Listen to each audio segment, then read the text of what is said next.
Imagine you wake up tomorrow and this business belongs to you. You walk through the doors of a massive Costco warehouse, and everywhere you look, there's money sitting in plain sight. Pallets of food stacked toward the ceiling, mountains of toilet paper, giant televisions, furniture, tires, appliances, electronics, even gasoline outside. Thousands of customers are pushing oversized carts through the building, filling them with products they probably didn't plan to buy when they left home. At first, it seems like a simple business. Buy products cheaply, put them inside a huge warehouse, sell them for more, collect the difference. But if that were the entire business, Costco wouldn't be nearly as interesting as it is. Because Costco does something that sounds almost backwards. Before your customers can even start shopping, you ask them for money. They pay you every year just for the right to walk through those doors and buy your products.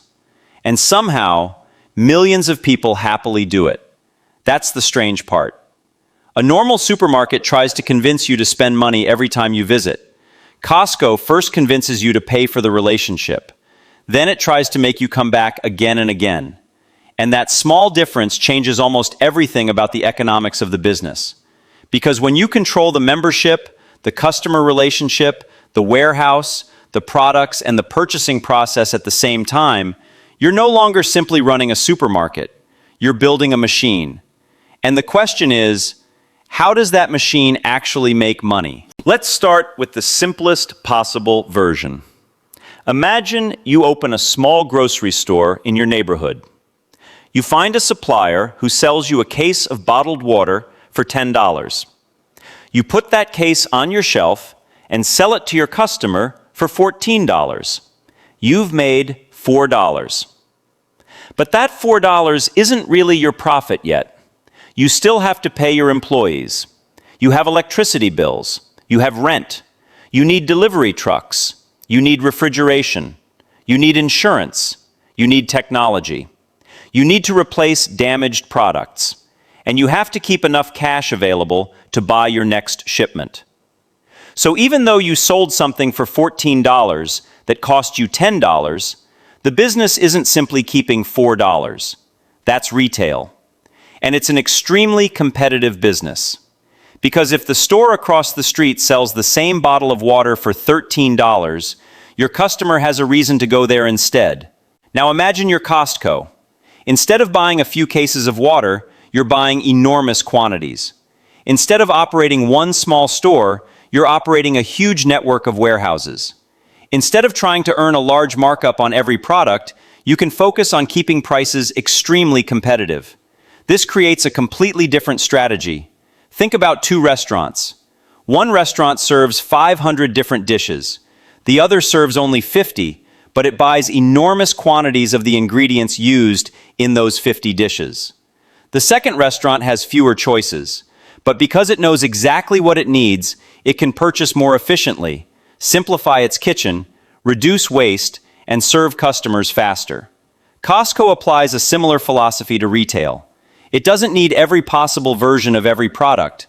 It needs the right products, at the right prices, moving through the warehouse quickly. And that brings us to one of the most important words in Costco's entire business model: volume.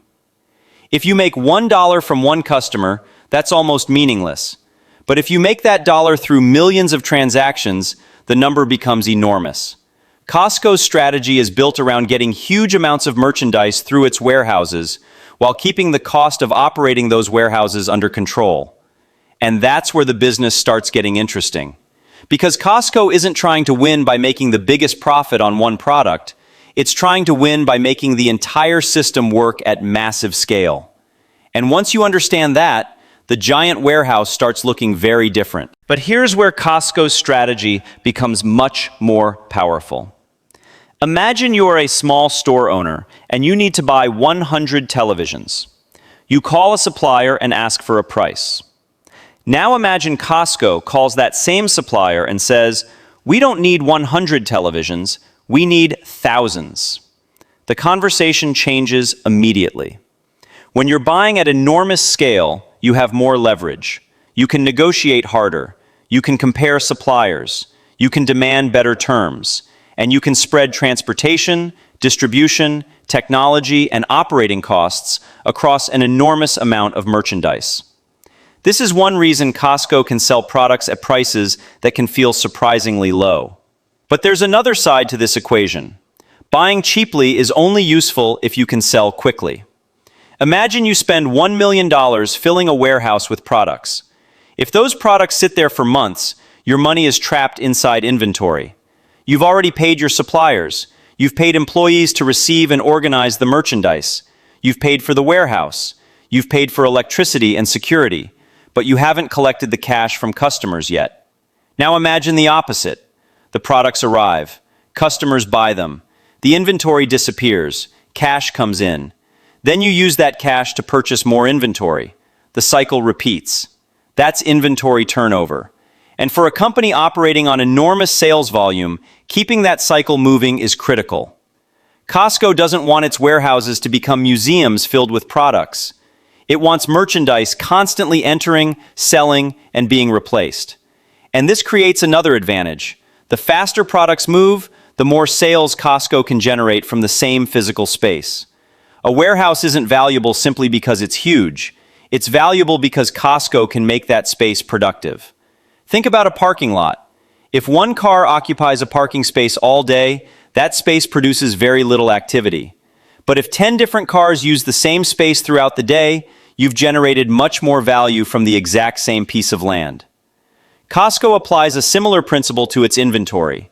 The goal is not simply to have products. The goal is to keep those products moving.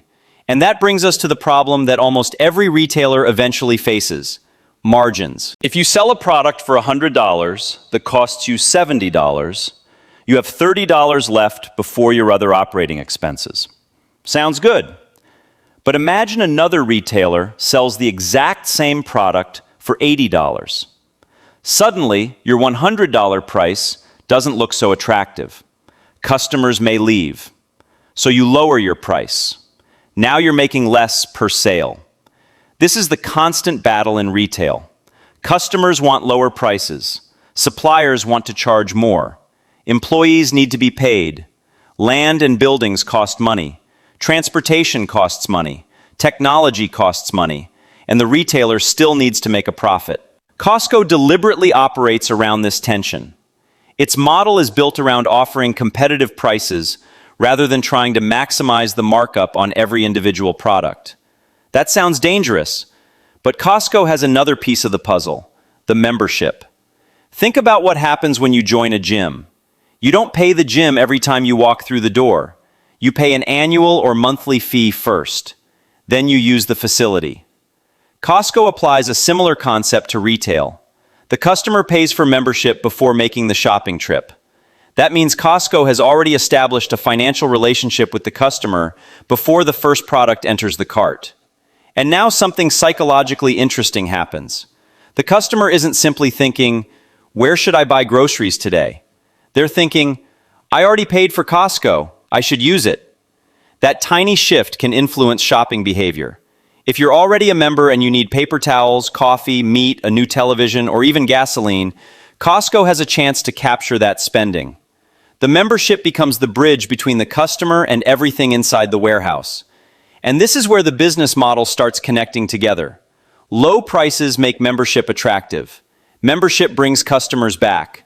Returning customers create more sales. More sales create more volume. More volume strengthens Costco's purchasing power. Purchasing power helps Costco negotiate better prices. And better prices help Costco maintain the value of the membership. It's a loop. But there's still one question we haven't answered. If Costco is keeping product prices so low, how valuable can that membership actually become? That's where the economics of the membership itself begin to get really interesting. Now imagine you run a small store and charge your customers $50 a year just to shop there. At first, that sounds like a terrible idea. Why would someone pay you before they've even bought anything? The answer is simple. They have to believe they're going to get something back. If that $50 membership saves them $100, $200, or even $500 over the course of a year, the fee stops feeling like an expense. It starts feeling like an investment. And that's exactly the psychological equation Costco is trying to create. In the United States, a standard Gold Star or business membership costs $65 a year, while an executive membership costs $130. That means Costco can collect money from the customer before the customer buys a single product. But the membership fee isn't the whole story. The real value comes from what happens after the membership is purchased. Imagine you normally spend $100 a week on household products. If Costco can convince you that its prices are consistently lower, you have a reason to move more of that spending into its warehouses. Maybe you originally joined because you wanted to save money on groceries, but then you discover the gasoline is convenient. Then you buy tires, then a television, then furniture, then a new laptop. Then you notice that your favorite coffee is cheaper there. Suddenly, that $65 membership has become the doorway to thousands of dollars in annual customer spending. And that's where Costco's model becomes much more powerful than the membership fee itself. The membership is not necessarily the destination, it's the entry point. Costco wants the customer to think, if I'm already paying for this membership, I should probably do more of my shopping here. And once that habit forms, the economics change dramatically. Because Costco isn't competing for one $50 shopping trip, it's competing for a much larger share of the customer's yearly spending. Now let's look at what happens inside the warehouse. Imagine you walk in because you need one thing. Maybe it's a giant pack of paper towels. You expect to spend $25 and leave. But Costco doesn't look like a normal supermarket. The aisles are enormous. The products are displayed in bulk. And while you're walking toward the paper towels, you see something you didn't plan to buy. A television, then some snacks, then coffee, then a jacket, then a box of chocolates, then maybe a piece of furniture. And suddenly, the shopping trip that was supposed to cost $25 becomes $180. This is extremely important because the membership doesn't make Costco money simply because you paid the annual fee. It creates a recurring customer relationship that can generate much larger purchases over time. Think about an airport. An airport doesn't only make money from the ticket. It can generate revenue from parking, restaurants, shops, lounges, baggage services, and other activities surrounding the passenger. Costco works in a similar way. The membership gets you inside, but once you're inside, almost every part of the warehouse is another opportunity to capture spending. There's groceries, there's electronics, there's appliances, there's furniture, there's clothing, there's gasoline, there's tires, there's optical services, there's the pharmacy, there's the food court, and then there's one of Costco's most important weapons, Kirkland's Signature. Kirkland is Costco's private label brand. Instead of simply putting someone else's brand on the shelf, Costco can create products under its own label. Think about a supermarket selling a famous brand of coffee. The manufacturer owns the brand. The manufacturer controls much of the product's identity. But imagine the supermarket creates its own coffee brand, and customers start trusting it just as much as the famous alternatives. Now the retailer has something much more valuable. It has a brand that belongs to itself. Costco has built Kirkland into exactly that kind of asset, and there's a psychological advantage. A customer may not know exactly which factory produced a Kirkland product, but they know who is standing behind it, Costco. So if customers trust Costco to protect the quality and value of the products it sells, that trust can transfer directly to Kirkland. And now the company isn't simply selling someone else's products. It's building an ecosystem of products that customers associate with the Costco name. But this creates another challenge. The moment Costco convinces customers that it offers great value, it has to protect that reputation. Because if customers start discovering that the same products are consistently cheaper somewhere else, the entire membership argument begins to weaken. And that's when Costco's obsession with price becomes even more important. But here's the problem. If you're going to promise customers that your prices are some of the best they can find, you can't afford to lose control of your costs.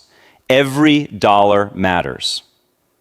Imagine you sell a product for $12 that costs you $10. You only have $2 left before paying for employees, rent, electricity, transportation, technology, insurance, and everything else required to operate the business. Now imagine your supplier raises the price from $10 to $10.50. Your selling price hasn't changed, but your margin just disappeared by 25%.